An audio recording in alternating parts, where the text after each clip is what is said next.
Quand on parle de soi, de ses peurs, ses limitations, ses restrictions, ses blocages ou même ses envies, il y a une façon de parler qui sous-entend qu'on n'est peut-être pas toute seule en dedans. Des phrases comme j'ai une partie de moi qui a peur quand je pense à ça. Ou il y a une partie de moi qui se braque quand j'entends tel ou tel sujet. Ou encore, il y a une partie de moi qui veut y aller vers ce projet-là. Mais on dirait qu'il y a une autre partie qui me retient. Et si c'était vrai? Si, en fait, notre personne abritait plusieurs parties, qu'on était en réalité multi-personnalité. Restez avec moi parce que je vais vous révéler pourquoi on ne se sent pas toujours maître de ses actions.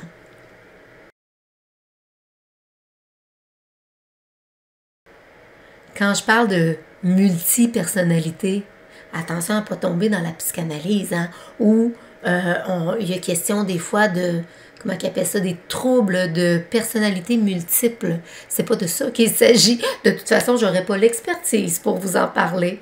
Non, je parle surtout de l'inconscient. De l'inconscient, puis de tout ce que ça peut abriter et que consciemment, on n'a pas toujours accès. Un peu comme des souvenirs, des fois, qui refont surface sans s'y attendre, des façons d'agir ou de réagir qui se mettent en avant-plan et qu'on ne comprend pas, des peurs ou des émotions qui sont inexplicables. C'est de ça qui est question aujourd'hui. En fait, on a deux... C'est comme si on voyait qu'on avait le conscient et l'inconscient. Juste deux choses. Mais il y a des courants de pensée, surtout en PNL, en hypnose, en psychologie aussi, qui prennent l'inconscient et qui disent que c'est pas seulement un élément, mais qui serait fait de multiples parties comme telles. C'est un peu comme, et c'est ce que j'ai appris, je trouvais que c'était une belle métaphore, c'est un peu comme un village avec plein de personnages indépendants les uns des autres, mais en fait interdépendants aussi les uns des autres.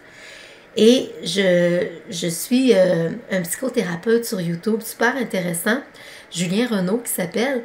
Lui, comment il voit ça, il parle de système familial interne. En fait, il dit que c'est comme des sous-personnalités. Et il dit, vous savez, là, les petites voix intérieures qu'on entend des fois, c'est comme ça que c'est vu. Et vous aurez compris aussi que c'est comme une métaphore, tout ça, là, les parties. Hein, c'est pas des parties il y a des divisions à l'intérieur de soi. C'est non tangible. C'est pas comme les parties du corps où il y a le cœur, les poumons, les intestins.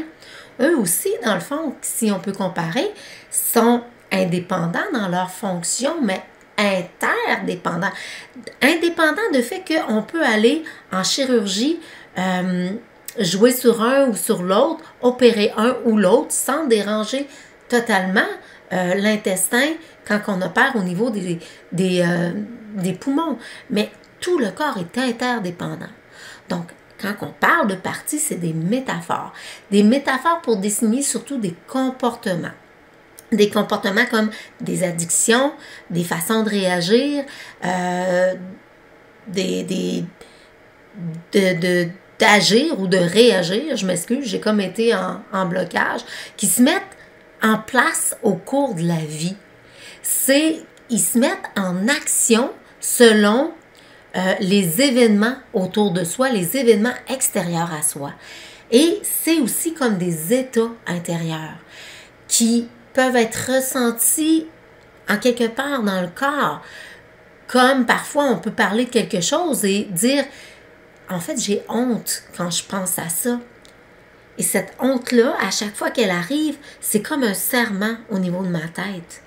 Ou tout simplement, j'ai tellement hâte, je suis tellement enthousiaste que quand que j'y pense, j'ai plein de fébrilité ici, à l'intérieur, dans ma poitrine.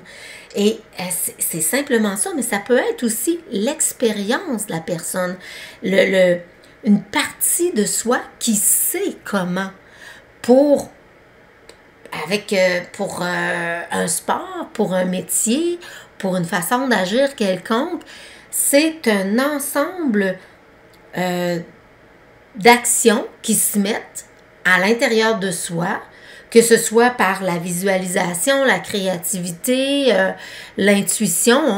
On connaît tellement qu'on le sait que juste à voir comment ça part, on sait tout de suite comment ça va terminer, ou on est capable de visualiser comment on va construire ça, avec comment ça va finaliser, comment ça va se finaliser, à quoi ça va ressembler.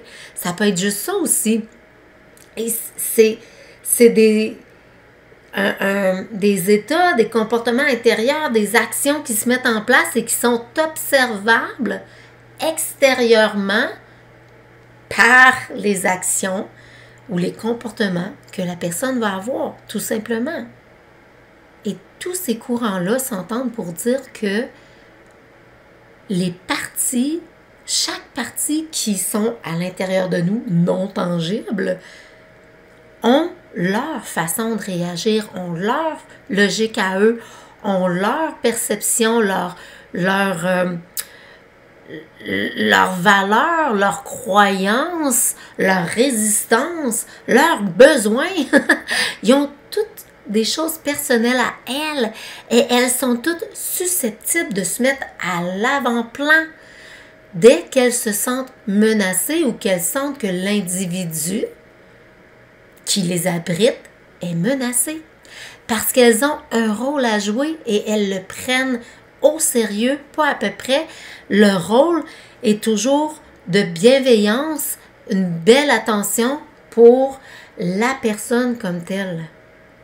D'ailleurs, en parlant de bonne intention pour la personne, j'ai une cliente qui est venue me voir dernièrement en me disant « Hey, je suis tellement tannée que mon intensité négative dérange autant autour de moi. Je suis tannée de passer pour la méchante. » Alors, dans la séance comme telle, quand on est rentré en communication, si je peux dire ça comme ça, avec cette partie-là d'elle, elle s'est rendue compte que son intensité, qu'elle disait négative, elle prenait son rôle au sérieux en la protégeant dans son intégrité, dans sa franchise. Et quand elle s'en est rendue compte, elle dit « OK, mais c'est quand même intense et je ne voudrais pas être aussi intense parce que c'est mal perçu par les autres. » Et elle a été capable à ce moment-là d'ajuster, en collaboration avec cette partie-là, son intensité pour que ce soit perçu autrement et en restant quand même intègre et franche parce que c'était trop important pour elle. Sinon, c'était comme si elle perdait une partie de son intégrité. D'ailleurs, je ne sais pas si ça vous est déjà arrivé, mais dans la vie, quand on observe correctement, ou quand on s'observe, pas correctement, mais quand on est capable aussi de s'observer, il y a des situations parfois où on voit les gens se transformer sous nos yeux, on dirait. C'est comme s'il y avait une partie d'eux qui prenait toute la place, qui se mettait en avant-plan, parce que on est probablement dans une discussion qui est calme, et tout à coup, il y a une chose qui se dit, puis ça vire de bord, la personne devient colérique, devient complètement hystérique aussi, peut-être même parfois, mais ou euphorique. Et là, on ne comprend pas pourquoi. Ou on est en train de faire quelque chose et tout à coup, la personne se met à réagir autrement. Et là, on voit bien qu'il y a quelque chose qui ne va pas. Là, c'est comme s'il y avait quelqu'un d'autre qui était arrivé à la place. Je ne sais pas si vous en avez déjà été témoin de quelque chose comme ça ou si ça vous est déjà arrivé. Mettez un pouce si ça vous est déjà arrivé ou si vous aimez tout simplement aussi le sujet. Ou écrivez-moi des anecdotes comme quoi vous avez été témoin de ça ou quelque chose que vous avez vécu par rapport à ça. En fait, quand ça arrive, qu'on s'aperçoit qu'il y a une partie de nous qui prend les devants et qu'on veut changer ça parce que ça nous convient pas toujours, il faut juste être capable de se dissocier d'elle, de la voir comme un personnage, pouvoir rentrer en communication avec elle, en collaboration, en ajustement, pour s'assurer aussi que l'intention qu'elle a au départ pour nous, la bienveillance, et c'est pour ça qu'elle se met en avant-plan, qu'elle soit respectée. Mais c'est juste de s'ajuster pour respecter l'intention de départ qu'elle avait pour nous. Et à ce moment-là, des fois, c'est juste pas des fois, mais c'est toujours de rentrer en introspection pour être capable de discuter avec ce personnage-là. Si vous sentez que vous avez besoin d'aide pour le faire et que je suis peut-être la personne pour vous, vous avez juste à me contacter. Vous avez un lien ici, là, dans le descriptif, sous la vidéo, quelque part. Vous cliquez sur ce lien-là, vous avez un rendez-vous que vous pouvez prendre avec moi.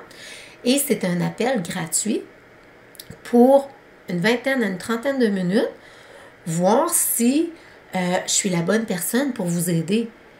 Et vous aurez fait déjà le premier pas vers un changement souhaité envers cette partie-là pour vous ajuster avec elle. Et en plus, vous allez savoir si je suis la personne qui convient pour vous accompagner dans ce changement-là, dans cet ajustement-là, au fait. Et puis, ces personnages-là, parfois, ils rentrent en dualité. Ils se mettent les deux en avant-plan, puis là, ils rentrent en dualité. Mais ça, c'est le sujet de ma prochaine vidéo. Aujourd'hui, j'ai juste le goût de vous souhaiter de toujours pouvoir collaborer avec la partie de vous qui se met en avant-plan et qui demande à s'ajuster pour garder la meilleure intention qui soit pour vous.